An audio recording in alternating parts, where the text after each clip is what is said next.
Hello friends, today's topic is about why fluoride bulb is required for the blood sugar estimation. So we are going to understand why it is occurring in this video. So first of all, when we are collecting the blood sample, so in that blood sample, RBC, WBC and platelet. So red blood cell, white blood cell and platelets are present, and that cell can utilize the glucose from the sample.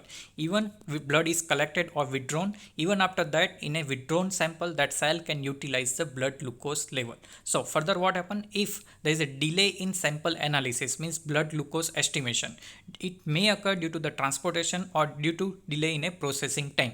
So what happens, this glucose which is present in the sample, that will be utilized by the cell, that is RBC, WBC and platelet, and that is with the help of glycolysis process, simple breakdown of the glucose. So what happens, whatever the glucose present in a blood sample, that will be decreased. So that is occurring. So if there is a delay in a blood sugar estimation, if it is collected in a simple tube, then it can lead to the lower blood sugar level. And if suppose 126 value is there, and it can be decreased up to the 110 milligram per deciliter, so which gives a false low result of a blood glucose, and that can make diabetic to a non-diabetic patient or pre-diabetic to the normal person. So that can be prevented with the help of this fluoride.